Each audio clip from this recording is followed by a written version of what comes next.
கர்த்தருடைய பரிசுத்த நாமத்துக்கு ஸ்தோத்திரம். இந்த வாய்ப்பினை அளித்த நம்ம திருச்சபை ஆயர் அவர்களுக்கும் மற்றும் திருச்சபையார் அனைவருக்கும் என் மனமார்ந்த நன்றியை தெரிவிக்கிறேன். இன்னைக்கு கொடுக்கப்பட்டுள்ள தலைப்பு பார்த்தீங்கன்னா ஆலயத்தின் குழந்தைகள். ஆலயத்தின் குழந்தைகள் நாயர் பிள்ளைகள்.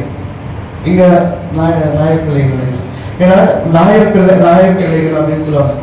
அது எப்படின்னா, இது எப்படி உருவாச்சு நாயர் பள்ளின்னு சொல்லிட்டு ஒவ்வொரு ஞாயிற்றுக்கிழமையும் திருச்சபை முடிஞ்ச உடனே ஒரு சில திருச்சபைகள் நடக்கும்.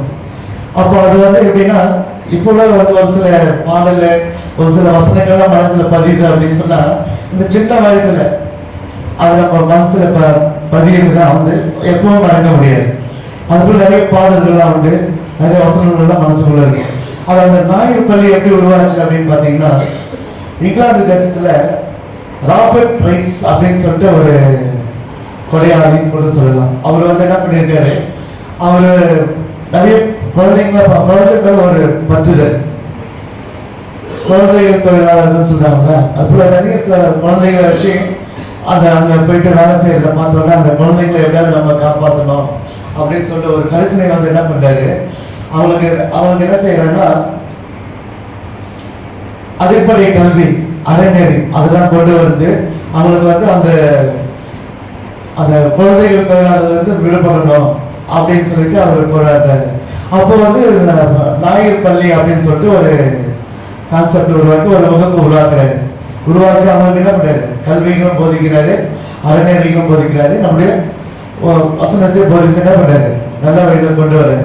அப்போ அதை ஆரம்பிச்சுதான் அந்த போதனையும் கற்பித்த எல்லா இவரால் தொடங்கப்பட்ட இந்த நிகழ்வு தான் இப்போது நாயர் பள்ளியாக மாறியது அப்படின்னு சொல்லப்படுகிறது. அது நவம்பர் மாதத்துல முதல் ஞாயிற்றுக்கிழமையில இந்த நாயர் பள்ளி விழாவை கொண்டாடுவாங்க. நாயர் பள்ளி நிகழ்ச்சியாக அதை கொண்டாடுவாங்க. ஒவ்வொரு வருஷத்துல நவம்பர் மாதம் முதல் ஞாயிற்றுக்கிழமை நாயர் பள்ளி அப்படின்னு சொல்லி கொண்டாடுவாங்க.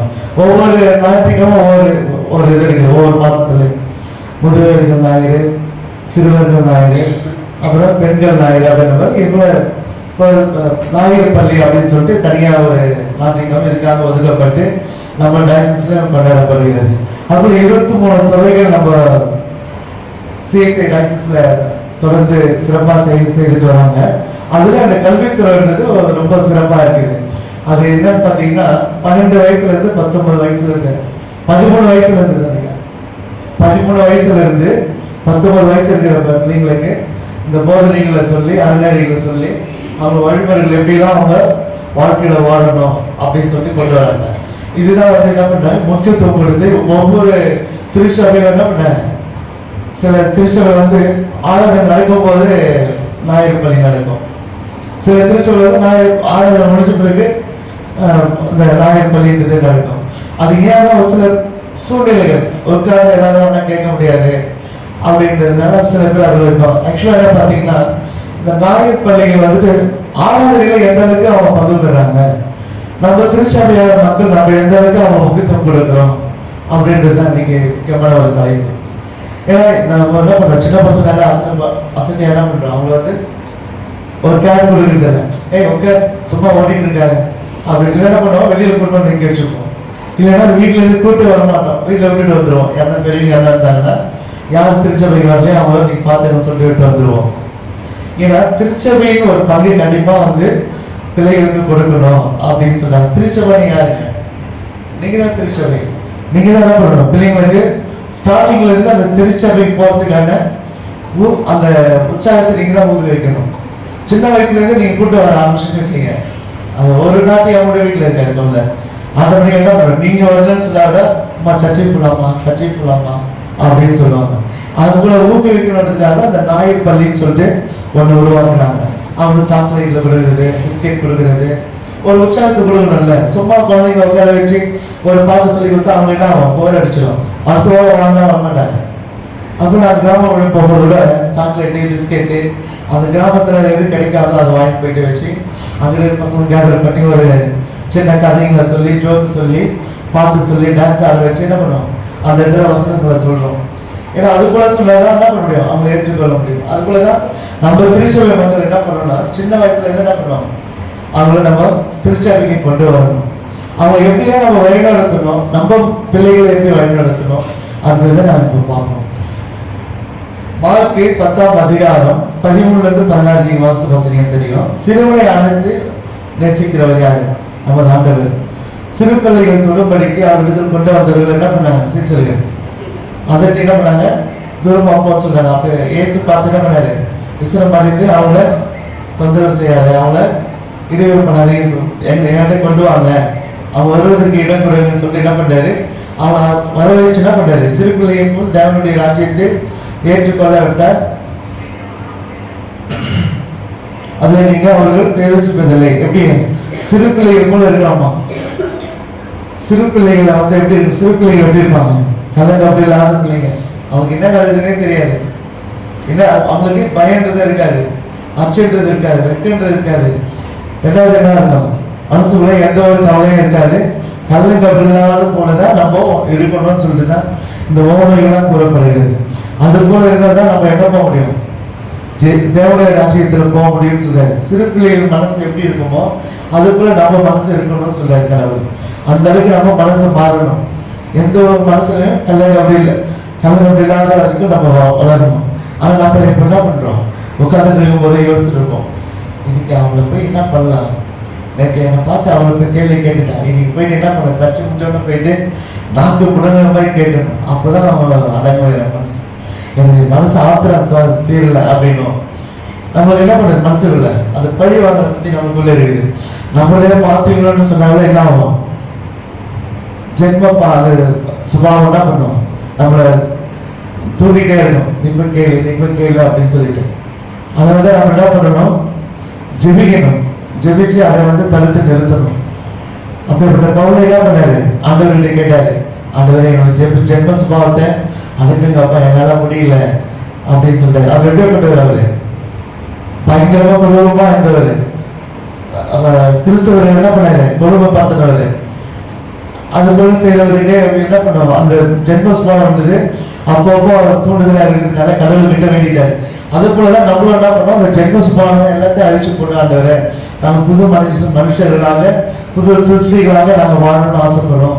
உங்களுடைய பிள்ளைகளாக இருக்கணும்னு ஆசைப்படுறோம். நம்ம ஒருவருக்கு ஒருவர் அன்பா இருக்கணும்னு ஆசைப்படுறோம். என்னுடைய பிள்ளைகளும் என்னுடைய பிள்ளைகளுக்கும் நாங்க ரோல் மாடலா இருக்கணும்னு ஆசைப்படுறோம்.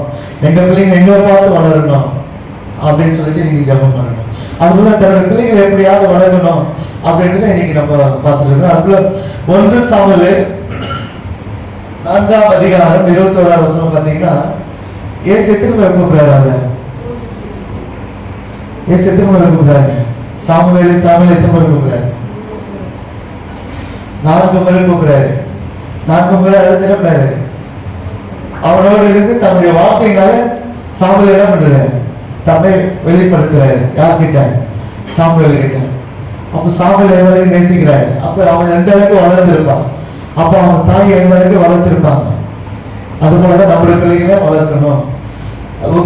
உபதேசிக்கிற சிறுவனை அனுப்பி அப்படின்னா என்ன பண்ணாரு, சிறுவனை அனுப்பின தன்னுடைய நாமத்தை அறிவிப்பதற்கு சிறுவனை கூட அவர் என்ன பண்ணாரு, தெரிந்து கொள்ளப்படுகிறார். எரேமியா 1ஆம் அதிகாரம் 1 நீங்க 7 வரைக்கும் வாசித்து பார்த்தீங்கன்னா தெரியும், பிள்ளைகள் எப்படி வளர வேண்டும், நம்ம எப்படிலாம் பிள்ளைகளை வந்து நம்ம வளர்க்கணும் அப்படின்னு பாத்தீங்கன்னா, ஃபர்ஸ்ட் வந்து கர்த்தரின் ஆதரவில் வளர வேண்டும். கர்த்தரின் ஆதரவு இல்லைன்னா எப்படி, கடவுள்கிட்ட நம்ம ஒப்பிக்கணும். ஆண்டவரே உங்களுடைய பிள்ளையா வளரணும், உங்களுடைய ஆதரவு தான் வளரணும் அப்படின்னு சொல்லிட்டு 1 சாமுவேல் 2ஆம் அதிகாரம் 21ஆம் வசனம் மட்டும் வாசிக்கலாம். 1 சாமுவேல் 2ஆம் அதிகாரம் 21. அப்படியே கர்த்தர் அன்னாளை கடாட்சித்தார். அவள் கர்ப்பம் தரித்து 3 குமாரரையும் 2 குமாரத்திகளையும் பெற்றார். சாமுவேல் என்னும் பிள்ளையாண்டால் கர்த்தருடைய சந்ததியில் வளர்ந்தான். கர்த்தருடைய சன்னிதானத்துல வளர்ந்திருக்காரு. அதனால கர்த்தருக்கு பிரியமா இருந்ததுனால கர்த்தர் அவங்களோட என்ன பண்ணாரு, வெளிப்பட்டார். கர்த்தருக்கும் மனுஷருக்கும் பிரியமாக நம்ம என்ன பண்ணணும், நடந்து கொள்ள வேண்டும். கடவுள் மட்டும் நம்ம பிரியமா இருக்கணும் அப்படின்னா என்ன பண்ணணும், முதல் மனுஷர்கிட்ட நம்ம பிரியமா இருக்கணும். அப்போ கர்த்தரிடத்துலயும் மனுஷரிடத்துல நம்ம பிரியமா இருக்கிறதுக்கு நம்ம நடந்து கொள்ள வேண்டும், நம்ம சாயலை மாத்திக்க வேண்டும். கர்த்தர் அவனோட கூட இருந்தார். யாரோட கூட இருந்தாரு? சாமுவேலோட கூட இருந்தார். ஏன்னா அந்த அளவுக்கு சாமுவேலை வந்து கர்த்தருக்கும் பிடிக்கும், மனுஷனுக்கும் பிடிக்காத அளவுக்கு என்ன பண்ணாரு? சாமுவேல் நடந்து கொண்டார். அதுக்குள்ள நம்ம வாழ்க்கையில நம்ம பிள்ளைங்க என்ன பண்ணோம்? மற்றவங்களுக்கும் பிடிக்கணும், நம்மளுக்கும் பிடிக்கணும். எத்தனை மேலதான் பிடிக்கணும்னு சொல்ல கிடையாது. மற்றவங்களுக்கும் பிடிச்சா என்ன பண்ணணும்? இந்த பிள்ளையா அப்பா நல்ல பிள்ளை அப்படின்னு சொல்ற அளவுக்கு இருக்கணும். அப்புறம் நியாயாதிபதிகள் 13ஆம் அதிகாரம் 24ஆம் வசனத்தை பார்த்தீங்கன்னா, அந்த ஸ்திரீ ஒரு குமாரனை பெற்று அவனுக்கு சிம்சோன் என்று பெயரிட்டாள். கர்த்தர் அவனை ஆசீர்வதித்தார். பிள்ளைகள் கர்த்தருடைய ஆவியில் வளர வேண்டும். சிம்சோன் எப்படி வளர்ந்தா? ஆவியில வளர்ந்திருக்கார். கர்த்தருடைய ஆவியினால் வளர்ந்து அவர் பேரு பெற்றிருக்கார். அவர் யார்? அவர் சிம்சோன் பலசாலை உள்ள ஒரு ராஜா. அதுக்குள்ள வளர்ந்திருக்காரு அப்படின்னு சொன்னாங்க. அப்புறம் லூக்கா 1ஆம் அதிகாரம் 15ஆம் வசனம், அப்புறம் 11ல இருந்து 17 நீங்க வீட்டுக்கு வாசித்து பாருங்க. யோவான் கர்த்தருக்கு முன்பாக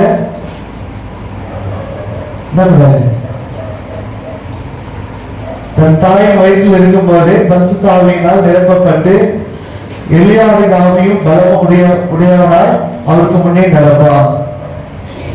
தன்னுடைய தாயின் கர்ப்பத்தில் என்ன பண்ணாரு? அவர் தெரிந்து கொண்ட ஆவினாலே தெரிந்து கொண்டு அவருக்கு வல்லமை கொடுத்திருக்கிறார். இப்படிதான் வந்து ஒவ்வொரு பிள்ளைகளும் நம்ம வளர்க்க வேண்டும். அப்புறம் ஞானத்தினால வளர வேண்டும். ஞானத்தில் எப்படி வளர்க்கணும்? நம்ம 1 ராஜாக்கள் 4ஆம் அதிகாரம் 29-30 வாசிக்கலாம். 1 ராஜாக்கள் 4ஆம் அதிகாரம் 29-30. தேவன் சாலமோனுக்கு மிகுதியான ஞானத்தையும் புத்தியையும் கடற்கரை மணலை தனியான மனோவிருத்தியும் கொடுத்தார். சகல கிழக்கத்தி புத்திரரின் ஞானத்தையும் எகிப்தியரின் சகல ஞானத்தையும் காட்டிலும் சாலமோனின் ஞானம் சிறந்ததாய் இருந்தது. எந்த அளவுக்கு இருந்தது பாருங்க. கடவுள் வந்து என்ன பண்ணாரு? சாலமோனோட ஞானம் மிகவும் சிறந்ததா இருந்தது அப்படின்னு சொல்லி நம்ம கேள்விப்படுறோம். அதுபோல நம்ம பிள்ளைங்களும் வளரணும். நம்ம பிள்ளைங்களும் என்ன பண்ணணும்? ஞானத்தோடு வளரணும் அப்படின்னு சொன்னா நம்ம கர்த்தருக்குள்ள அவங்கள கொண்டு வந்து அவங்க மூலமா கடவுள் மூலமா நம்ம கொண்டு போகணும். அதான் கர்த்தரின் ஆதரவுல நம்ம என்ன பண்ணணும்? நம்மளுடைய பிள்ளைகளை வழிநடத்தணும். அப்ப நம்ம என்ன பண்ணணும்? டெய்லி ஜெபிக்கணும். வசனத்தை வாசித்து வசனத்தின் படி என்ன பண்ணணும்? நம்மளுடைய பிள்ளைகளை வழிநடத்த வேண்டும். அப்ப 1 ராஜாக்கள் 10:23-24 பார்த்தீங்கன்னா, பூமியின் சகல ராஜாக்களை பார்க்கிறோம் ராஜாவாகிய சாலமோன் ஐஸ்வர்யமும் ஞானத்திலும் சிறந்தவனாக இருந்தார். அதை நம்ம இப்போ மறுபடியும் பார்த்திருந்தோம். அவர்கள் பிள்ளைகள் வசனத்தினால வளர வேண்டும். இப்பதான் சொன்னல அவங்களுக்கு வசனத்து மூலமா நம்ம பிள்ளைகளை வளர்க்கணும் அப்படின்னு சொல்லியிருக்கோம். அது எப்படி வளர்க்கணும்னு சொன்ன பார்த்தீங்கன்னா, 1 பேதுரு 2ஆம் அதிகாரம் 3வது வசனம். 1 பேதுரு 2ஆம் அதிகாரம் 3வது வசனம். நீங்கள் வளரும்படி புதிதாய் பிறந்த குழந்தைகளை கூட திருவசனமாகிய கலக்கமில்லாத ஞானபாலின் மேல் வாஞ்சையாய் இருந்தது. நம்ம எதிர்பார்க்க வாஞ்சியா இருக்கணும். வசனமாக ஞானபாலின் மேல வாஞ்சியா இருக்கணும் அப்படின்னு சொல்லி ஒவ்வொரு நாளும் வந்து நான் ஏற்கனவே சொல்லியிருக்கேன். டெய்லி அந்த வசனத்தை நீங்க தியானிங்க. அன்னைக்கு உங்களுடைய காரியங்கள்லாம் வாய்க்க செய்வார் அப்படின்னு சொல்லிட்டு. அதுபோல நம்ம பிள்ளைங்களை கூட எப்படி வளர்க்கணும்னா, நீங்கள் வளரும்படி புதிதாக பிறந்த குழந்தை போல திருவசனமாகிய ஞானப்பாலின் மீது என்ன பண்ண வாஞ்சியா இருங்கள் அப்படின்னு சொல்றாரு. அப்போ வசனத்தின் மீது நம்ம நம்பிக்கை வைக்கணும். ஃபர்ஸ்ட் அந்த வசனத்தை நம்ம புரிந்து அதை தெரிந்து விளக்கத்தை அறிந்து என்ன பண்ணோம்? அதன் மீது நம்ம நம்பிக்கை வைத்து அதன்படி நம்ம செயல்பட வேண்டும். அப்போ 2 தீமோத்தேயு 3ஆம் அதிகாரம் 14வது வசனம். என்ன வசனம்? 2 தீமோத்தேயு 3ஆம் அதிகாரம் 14வது வசனம். நீ கற்று நிச்சயத்தில் கொண்டவைகளை எடுத்து அவைகளை வினாரிடத்தில் கற்றாய் என்று நீ அறிந்திருந்தும் அல்லாமல். என்ன பண்ணணும்? நம்ம கற்றுக்கொள்ள வேண்டும். எப்படிலாம் நம்ம வளர வேண்டும், எப்படிலாம் நம்ம வாழ வேண்டும், நம்மளுடைய பிள்ளைகளை எப்படிலாம் கொண்டு போகணும்னு சொல்லிட்டு நம்ம ஒவ்வொரு முறை என்ன பண்ணோம்? கடவுள்கிட்ட நம்ம உட்கார்ந்து தியானித்து ஜெபிக்கும் போது கடவுள் என்ன பண்ணாரு? நமக்கு ஞானத்தை கொடுத்து எப்படிலாம் தன்னுடைய பிள்ளைகளை வளர்க்க வேண்டும் அப்படின்றத ஒரு ஞானத்தை கொடுப்பாரு. ஏன்னா நம்ம பிள்ளைங்க அப்படி பண்ணா நம்ம எப்பவுமே திட்டிகிட்டே இருப்போம். திட்டவே கூடாதுன்னு சொல்லாரு. ஆனா என்ன பண்ணலாம், தப்பு செய்தா கரும்பு எடுத்தே ஆகணும். அப்பதான் வந்து என்ன பண்ணுவோம், நம்மளோட கடவுளோட பிள்ளையா வளர்க்க முடியும். அதனால நம்ம வந்து எப்பவுமே வசனத்தின் மூலமாக தன்னுடைய பிள்ளைகளை வளர்க்க வேண்டும். அதுபோல நம்ம என்ன பண்ணோம்னா பிள்ளைகளோட நம்ம உறவாட வேண்டும். டெய்லி வந்து நம்ம என்ன நடந்தது, என்ன செய்தாங்க அப்படின்னு சொல்லிட்டு டெய்லி பிள்ளைகிட்ட நம்ம பேசணும்.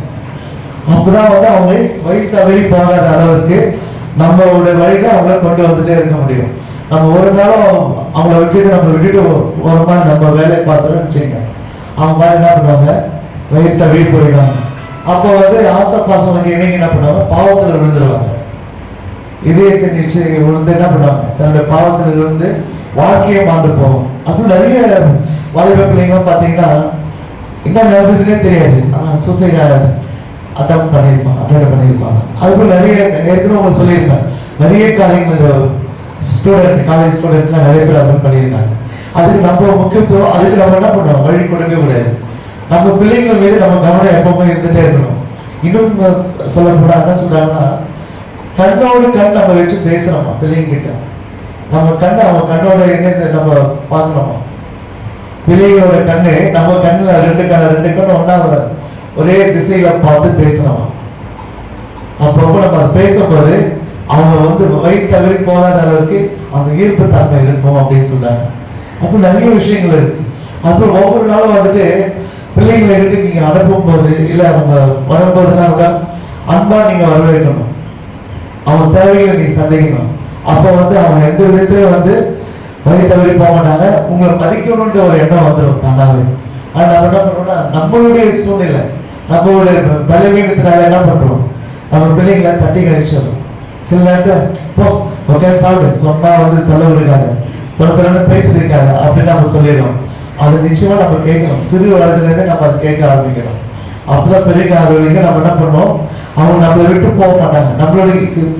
நம்மளுடைய செயல்பாட்டிலே அவங்க இருந்துட்டே இருப்பாங்க. அது எல்லாமே வந்து வசனம் மூலமா நிறைய காரியங்கள் இருக்கு, எல்லாத்தையுமே வசனம் இருக்குது. அது ஒரு 2 தீமோத்தேயு 5:4 வாசிக்கலாம். 2 தீமோத்தேயு 5:4.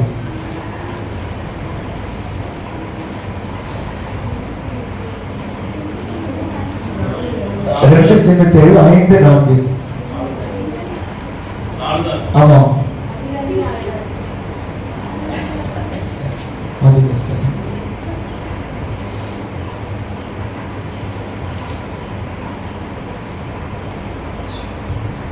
உபாகமம் 14ஆம் அதிகாரம் 22 வாசிக்கணும். உபாகமம் 14ஆம் அதிகாரம் 22. நம்மளாம் எப்படி இருக்கணும்ன்றதுக்காக அந்த வசனங்கள் சொல்லப்படுகிறது. நீ உன் தேவனாகிய கர்த்தருக்கு எப்பொழுதும் பயந்திருக்க பழகும்படிக்கு வருஷந்தோறும் நீ விதைக்கிற விதைப்பினாலே வயலில் விளையும் எல்லா பலனிலும் தசம பாகத்தை குறித்து. போதுமா? ஏன்னா எப்போதும் கர்த்தருக்கு பயந்திருக்கணுமா. அப்பதான் நம்ம என்ன பண்ண முடியும், நம்மளுடைய வாழ்க்கையில நம்ம வழி தவறி போகாத அளவுக்கு நம்ம கரெக்டா செயல்பட முடியும். அதுபோல் நம்மளுக்கு கடவுள் கொடுத்த ஆசீர்வாதத்துல தசம பாகம் கொடுக்கணும். அதே அந்த நேரத்தில் சொல்லப்படுகிறது. அதுபோல நம்மளுடைய வாழ்க்கையில வந்து நமக்கு எப்படியெல்லாம் ஆசீர்வாதம் கொடுக்கிறாரோ அது ஒரு சாட்சியா வந்து சொல்லணும். அப்பதான் ஆண்டவர் என்ன பண்றாரு, மீண்டும் மீண்டுமா வந்து உங்களுக்கு ஆசீர்வாதம் கொடுக்கிறது அவருக்கு ஒரு ஆவலா இருக்கும். அதனால நம்ம கடவுள் கொடுத்த அந்த ஆசீர்வாதங்களை பெற்றுக்கொண்டு நம்ம அதை வெளியில வந்து சொல்றதுக்கு நம்ம வெட்கப்படக்கூடாது. கிறிஸ்தவ பிள்ளைகளை நம்ம எப்பவுமோ வெட்கப்பட்டு போகக்கூடாது. கடவுள் நம்மளுக்கு என்ன கொடுத்திருக்கிறாரு, பலமுள்ள ஆவியை கொடுத்திருக்கிறாரு. நம்ம எப்பவும் நம்ம வெட்கப்பட்டு போக மாட்டோம். ஆனா நம்ம எப்பவும் வந்து என்ன பண்ணணும், தைரியமா இருக்கணும். நம்ம நாவல நம்ம எப்பவும் கடவுளை துதித்து கொண்டே இருக்கணும். அது ஒரு பாடம் நம்ம எப்பவும் பாடணும். 2 வரி மட்டும் பாடணும். ஜீவனை பார்க்கிலும் நல்லது உமது கிருபை நல்லது.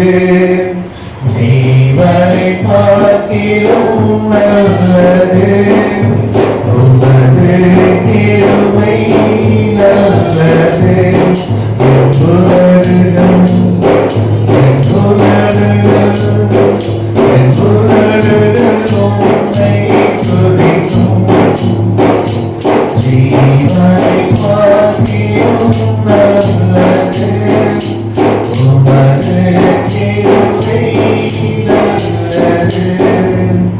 அதுபோல் நம்ம எப்பவும் கடவுளை வந்து என்ன பண்ணணும், துதித்து கொண்டே இருக்கணும்.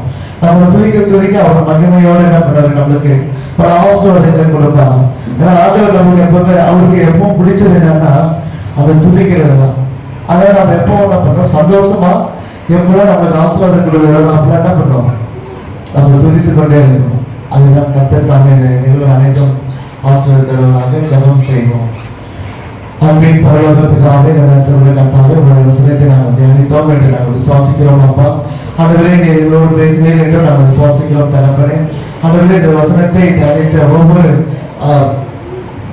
ஆத்மாக்களையும் ஆண்டவரே நீர் ஆசீர்வதித்து, ஆண்டவரே ஒவ்வொரு ஆத்மாக்களையும் நீர் ஆசீர்வதித்து, கர்த்தாவே வந்திருக்கிற ஒவ்வொரு திருச்சபை மக்கள் மீதும் ஆண்டவரே மனதில் எந்த ஒரு பாரம் இருந்தாலும் கூட ஆண்டவரே இப்போது விடுதலை ஆக்கி ஆண்டவரே உங்களுடைய நாமத்தினாலே அவர்கள் சந்தோஷத்தோடு சமாதானத்தோடு உங்களை பிரவேசிக்க நினைக்கிறதாங்க. அப்பா ஆண்டவரே, இந்த திருச்சபை வழிநடத்துகின்ற ஆயிரங்களுக்காகவும், 1000 அப்பாவுக்காகவும், 1000 குடும்பத்திற்காகவும் நான் ஜெபிக்கிறேன். அப்பா ஆண்டவரே, இம்மட்டமா நீர் அவர்களை வழிநடத்தி வருகிறீர்கள். ஆண்டவரே, இனி வருகின்ற நாட்களோடு அப்பா அவர்களை கண்மணிப்போடு அவர்களை பாதுகாத்துக் கொள்ளுங்க. அப்பா ஆண்டவரே, அவர்கள் தேவைகள் எல்லாவற்றையும் நீ சந்தைங்க. அப்பா ஆண்டவரே, அது போன்ற திருச்சபையின் தேவைகள் எல்லாவற்றையும் நீ சந்தைங்க. ஆண்டவரே, இந்த திருச்சபை இன்னும் வளர்ந்து ஆண்டவரே இன்னும் அநேக ஆத்மாக்களை ஆண்டவரை ரட்சிக்கப்பட செய்ய ஆண்டவரே நீ கிருபை தாங்க. அப்பா இந்த திருச்சபையில எப்போதும் ஆண்டவரே ஒரு பிரசன்னம் இருக்கட்டும். அப்பா அந்த திருச்சபையில் ஆண்டவரே ஒரு வல்லமை எப்போதும் பிரபலட்டும். ராஜா ஆண்டவரே, வந்திருக்கிற திருச்சபை மக்கள் ஒவ்வொருவரும் ஆண்டவரே உடைய ஆசீர்வாதத்தினாலே ஒரு அற்புதத்தினாலே ஆண்டவரே உலகத்துக்குள் பிரவேசிங்க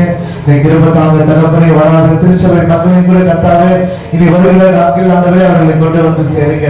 ஆண்டவரே, தொடர்ந்து உடைய கருங்கள் அனைத்து நாங்கள் சமர்ப்பிக்கிறோம். கர்த்தாவே, நீர் ஒவ்வொரு நாளும் எங்களோடு இருந்து எங்களை வழிநடத்துங்க. இயேசு கிறிஸ்துவின் நாமத்தினாலே ஜெபிக்கிறோம் எங்கள் ஜீவனுள்ள நல்ல பிதாவே, ஆமென்.